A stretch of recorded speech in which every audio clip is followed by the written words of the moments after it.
Bonjour à tous, aujourd'hui on se retrouve pour vous présenter une petite librairie JavaScript qui se nomme progressbar.js. Donc avec cette petite librairie, aujourd'hui on va essayer de créer un petit système. Donc, comme vous le voyez, lorsqu'on tape dans le text area, bon là j'ai fait un petit alerte pour le test, lorsqu'on tape dans le text area, le nombre de caractères est réduit et le cercle aussi. Donc tout d'abord on va présenter progressbar.js, donc qui est une petite librairie très sympa, donc on peut l'installer avec Bower ou Node Package Management, donc NPM. Nous, on va l'installer juste après, beaucoup plus simplement en téléchargeant la version minifiée directement sur leur GitHub. Donc vous voyez, on peut l'utiliser très facilement, donc en 2 lignes de code, sans préciser de paramètres. Donc vous l'instanciez donc un objet progressbar qui est importé par le plugin, .line, donc là ce sera pour créer une ligne. Nous utiliserons le .circle pour créer un cercle justement. Donc après il vous suffit juste de l'animer, donc avec le point animate et lui spécifier. Et donc après vous avez juste besoin d'utiliser la fonction animate importée aussi par le plugin en lui spécifiant la progression de l'animation. Donc 1.0 c'est égal à 100% par exemple. Et pour 10% vous mettrez 0.1, 0.2 pour 20, etc. Donc après vous pouvez lui spécifier plusieurs paramètres, donc la couleur comme on a vu juste au-dessus, la largeur du trait de l'animation, donc là les deux elle est un peu plus épaisse que ce que nous ferons tout à l'heure, et aussi donc le fil, la couleur de fond du cercle, donc là qui est du hexadécimal AAA, donc un gris un peu foncé. Et donc là vous voyez que l'animation, elle est, comment dire, la progression de l'animation est spécifiée à 0,7, donc comme vous voyez, elle ne va pas jusqu'au bout. Et lors de la fin de cette animation, on précise une fonction qui va l'animer à 0, donc la remettre au début. Donc après vous avez aussi donc le pourcentage de chargement, donc, qui va être intéressant. On va pas l'utiliser, mais on va faire quelque chose qui va y ressembler. Et après vous avez les animations un peu plus complexes, donc avec l'attribut from et tout. Donc from, c'est-à-dire au début de l'animation, la couleur sera start color, donc cette couleur ici, FC5B3F. Et pour finir, elle sera de SIDFD, enfin bref, passera du vert au rouge, avec une petite animation de bounce, donc un easing, un effet de rebondissement et qui va durer 2 secondes. Donc il y a encore des animations spéciales, donc là la largeur qui change. Une petite clock, une petite horloge, enfin une sorte de petit chronomètre à l'aide du JavaScript. Et vous pourriez aussi animer vos SVG si vous en avez l'occasion. Bon, c'est à vous de faire le SVG, mais après il est très simplement animable. Donc on va commencer par installer. Donc on va récupérer notre petit éditeur de texte et on va déjà supprimer tout ce que j'ai fait pour l'exemple. Comme ça on va vraiment tout reprendre de zéro. Ça sera nickel. Hop, voilà. Et j'ai le petit progressbar.js qu'on va supprimer pour le remettre. Alors, on va récupérer ça sur leur site en remontant. On va aller sur leur GitHub, donc progressbar.min.js. On va récupérer l'euro. Hop, on va copier. On va créer un nouveau fichier. C'est pas le minifier, c'est pas grave. Qu'on va appeler progressbar.js, donc ce sera le plugin. Et il est importé juste ici, vous voyez, donc dans mon dossier JS, progressbar.js, avec jQuery aussi, je précise, histoire de simplifier un peu tout ça, mais vous n'êtes pas du tout obligé, hein, c'est comme vous voulez. Moi j'aime bien jQuery, donc j'ai utilisé. Et à la fin, après ces deux imports, on charge notre fichier app dans lequel on va travailler. Donc c'est parti, on va commencer par créer notre petit système, donc comme je vous rappelle, qui se chargera de compter les caractères qu'il y aura dans notre text area. Donc je vais prendre un peu comme exemple Twitter, donc on va mettre un maximum de caractères de 250, avec on va mettre un attribut HTML5 au text area pour empêcher d'aller plus loin, avec un petit alerte à l'aide du JavaScript pour rajouter une sécurité de plus. Donc on va commencer, on va attendre que le document soit bien chargé, donc on va écouter le document et on va lui donner la fonction ready, et lorsque cette fonction sera remplie, on exécutera tout notre code. Donc d'abord on va réfléchir comment on va s'y prendre. Donc pour rafraîchir chaque fois notre fonction, enfin notre compteur de caractères, on va utiliser une fonction jQuery justement. Vous pourrez très bien le faire sans jQuery, hein. Mais on va utiliser une fonction, donc la fonction kup. Donc en gros, dès qu'on appuiera sur une touche de notre clavier, la fonction sera activée. Donc c'est nickel, c'est exactement ce qu'on veut, comme ça dès qu'on appuiera sur une lettre, le compteur va de nouveau charger. Donc d'abord on va créer nos deux éléments HTML. Donc d'abord une div qui aura la classe load, qui nous servira, qui va être plutôt transformée par progressbar.js en cercle animé. Et dedans on va lui mettre un petit h1, et dedans ça sera le nombre de caractères restants. Donc là on va partir sur une base de 250. Je vous ai pas montré, mais au passage j'ai fait un petit CSS vite fait, histoire de donner une hauteur, enfin une largeur et une hauteur au cercle, et au H1 pour qu'il soit bien centré horizontalement et verticalement, et puis notre texte area qui sera stylisé comme ça aussi.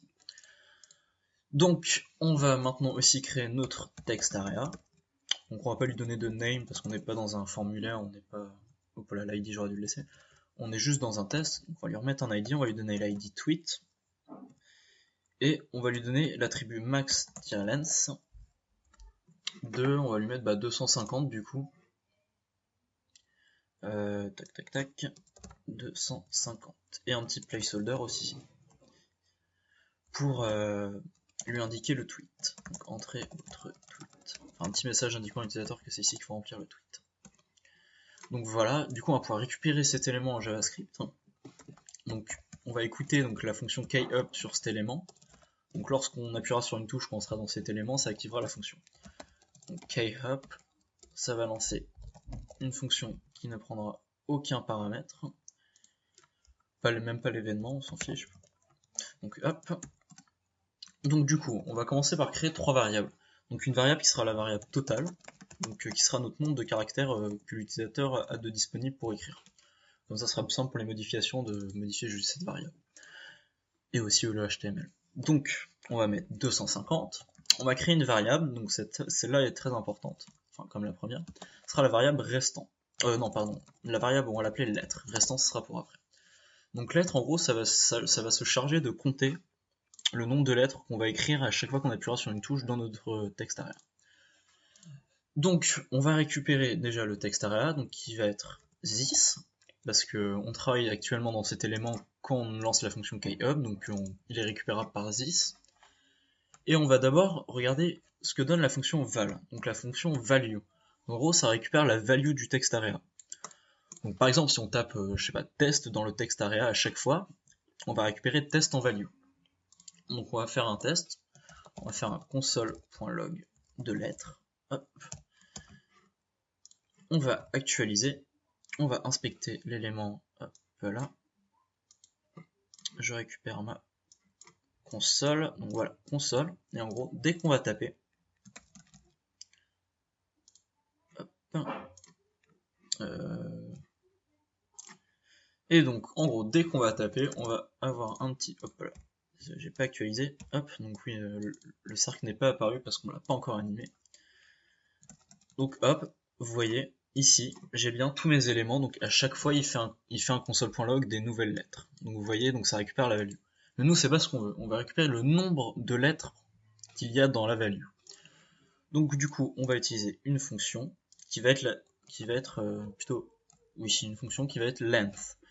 Et donc en gros, si on refait ça, qu'on réactualise et qu'on tape, on va sortir notre console et vous voyez que, ah non, ça n'a pas marché. Hop, on réactualise et on tape. Et donc en gros, dès qu'on va taper, on va actualiser, vous voyez, vous allez voir que le console.log va donner le nombre de lettres qu'il y a. Donc là, on va taper, on va inspecter, et dans la console, oula, nous avons une petite erreur. Donc oui, non, mais c'est pas ici qu'il faut que je le mette, le point len, je suis désolé, c'est ici, n'importe quoi. Hop, voilà, donc cette fois ça va bien marcher. Hop, on va actualiser, on va taper, et là vous voyez qu'à chaque fois qu'on tape, bon là j'ai tapé vite, donc JavaScript n'a pas eu le temps d'actualiser, mais ça donne 3, 6, 9, parce que j'ai tapé 3 lettres par 3 lettres vite fait. Donc vous voyez que notre système marche bien. Bon, vous tapez pas non plus à une vitesse, JavaScript aura le temps de calculer à quelle vitesse vous tapez. Donc voilà, on a notre value lettre. Donc on va pouvoir continuer en calculant une nouvelle variable rest. Donc pour cette variable rest, on va devoir logiquement, pour voir le nombre de caractères restants, on a juste à diviser la variable totale moins la variable lettre. Tout simplement, c'est... Bon, si vous faites des maths, hein, je pense que vous allez comprendre quand même, c'est extrêmement simple comme concept. Donc voilà. Donc nous avons nos trois variables les plus importantes de notre fonction, de notre système. Donc avant de faire quoi que ce soit, on va quand même regarder si le nombre de lettres qui nous reste n'est pas inférieur ou égal à 0. Ça paraît logique parce qu'il ne faudrait pas que l'utilisateur puisse taper en dessous. Donc on va vérifier donc, si la variable reste est égale ou inférieure à 0. Et donc tout de suite, on le stoppe, on met un alerte. Vous n'avez plus de caractère disponible. Voilà, disponible. Donc on va enlever le petit... hop, on va mettre un petit en slash. Donc voilà. Donc déjà à partir de ça, nous avons notre petite sécurité en plus du max length ici. Donc maintenant on va pouvoir faire notre système. Donc on va tout simplement commencer par animer notre cercle tout en haut. Donc voici la partie la plus importante, enfin la partie essentielle, donc comment utiliser progressbar.js. Donc on va créer une nouvelle variable qu'on va appeler cercle, donc varCircle, une variable cercle, qui va être égale à new, donc un nouvel objet, progressbar, comme je vous ai dit tout à l'heure, et cette fois .circle, pas .line comme sur leur site. Donc on pourra lui donner un attribut, enfin un paramètre qui va être la div, l'élément sur lequel il va la transformer pour pour que ça devienne un cercle animé. Donc on la met sur la div load. Et après, donc ça va être des paramètres si vous voulez les mettre. Donc, si vous voulez définir des paramètres spéciaux. Donc moi je vais lui donner une couleur, donc une couleur blanche. Et une stroke width à 1, parce que de base je crois qu'elle est à 2. Donc je n'aime pas trop, ça fait un peu trop épais, moi j'aime bien quand c'est fin. Donc voilà, stroke width à 1 pixel. Hop là, c'est pas... on va rien mettre ici. Donc du coup, si on actualise, nous avons notre cercle. Vous voyez déjà le cercle c'est entre guillemets formé. Enfin, il a une hauteur, vous voyez, il a une hauteur de 200 par 200. Mais il manque la fonction animate, donc pour justement animer ce cercle. Donc vous faites tout simplement circle.animate, et nous on veut l'animer à 100% pour l'instant. Donc voilà, on va mettre 1, et là on va actualiser, et voilà, notre cercle s'anime. Bon après on peut mettre une autre durée, mais pour l'instant on s'en fiche parce qu'il sera même pas animé comme ça avec le système. Donc du coup nous avons notre cercle maintenant. Du coup nous allons l'animer mais en sens inverse en fonction des caractères restants. Donc tout simplement, on va créer, on va pas créer, enfin déjà on va attribuer la variable rest à la place du h1 ici. Donc on va lui donner un id au h1, on va lui mettre l'id restant, pour que ce soit plus simple. Et on va du coup utiliser une méthode jQuery qui est la méthode .html. Donc on va le sélectionner à l'aide de jQuery, donc hashtag restant, voilà. .html. Donc la méthode .html en fait elle consiste à remplacer le contenu d'une balise HTML, donc par exemple à h1, nous on lui a mis 250, donc il va remplacer obligatoirement le 250 par ce qu'on va lui donner. Donc là on va lui donner la variable rest tout simplement. Puisque c'est égal à un chiffre, il n'y a pas besoin de le convertir en string ou enfin en chaîne de caractères ou quoi que ce soit. Donc là quand on actualise et qu'on va taper, donc ça ne fait rien pour l'instant. Tout simplement parce que j'ai mis un S et que normalement il n'y en a pas. Donc là vous voyez que notre système déjà marche. Hop. Donc il faut écrire voilà. Donc là on a un -14 et j'ai dû faire une erreur quelque part. Donc on va vérifier ça tout de suite. Le attribut... Ah oui, il n'y a pas de tiret. N'importe quoi. Hop. Du coup, on va pouvoir réessayer. Hop, on va faire des copier-coller. Ce qui est intéressant, c'est que ça marche avec les copier-coller. Donc hop. Voilà. Donc cette fois, normalement, ça va pas dépasser les 0. Voilà, exactement. Et en plus, nous avons notre alerte. Donc voilà, notre système marche bien. Il ne nous reste plus qu'à animer le petit cercle. Donc du coup, on va récupérer nos lignes de code. Donc du coup nous avons fait ça, maintenant on va devoir changer l'animation du cercle ici. Donc on va récupérer ça, et du coup on va pas l'animer par 1, mais plutôt par un pourcentage, enfin c'est pas vraiment un pourcentage, mais bon on va appeler ça le pourcentage, du coup on va créer une nouvelle variable, var % est égal à 1 pour l'instant, donc on va l'animer à 1, donc ça change rien d'en haut, mais bon ça va être plus simple pour modifier la variable ensuite. Donc du coup on va modifier cette variable, donc % va être égal du coup maintenant Donc si on réfléchit bien, ça va être égal à reste divisé par 250.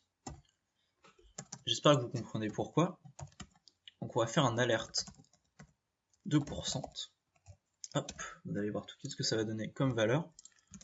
Donc voilà, ça donne 0,988. Et plus je tape, 984. Donc en gros, je peux pas vraiment vous donner d'explication, c'est juste de la logique. On divise le nombre de caractères restants par le nombre total de caractères, ce qui va nous donner notre en gros pourcentage. Et donc grâce à ça, donc on va enlever le alerte, et du coup tout simplement là notre cercle va s'animer, donc il va se réduire du coup, ou même se augmenter si on efface, par rapport au pourcentage donné. Donc vous allez voir que tout ça marche très bien. Hop, hop, on va juste réactualiser pour enlever le alerte. Donc vous voyez que notre cercle là, il se réduit, donc on va faire des CTRL V, hop, vous voyez qu'il se réduit très bien. Et si on efface tout, hop, il se remet. Donc voilà, donc notre système est fini, donc vous voyez vraiment en quelques peu de lignes, vous avez une petite animation sympa si vous voulez le mettre sur votre site. Je vais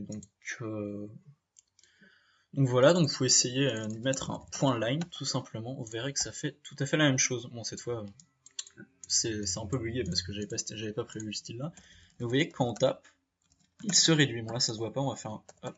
Vous voyez qu'il se réduit aussi. Donc c'est vraiment très simple de faire vraiment comme vous voulez. Bon après, là une ligne c'est pas très joli, c'était mieux notre cercle.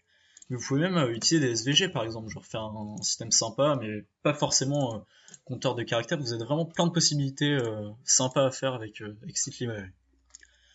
Donc voilà, donc ça va être la fin du tutoriel. Merci de m'avoir écouté. Puis j'espère que cela vous a beaucoup aidé. Donc je vous dis à bientôt pour un prochain tutoriel.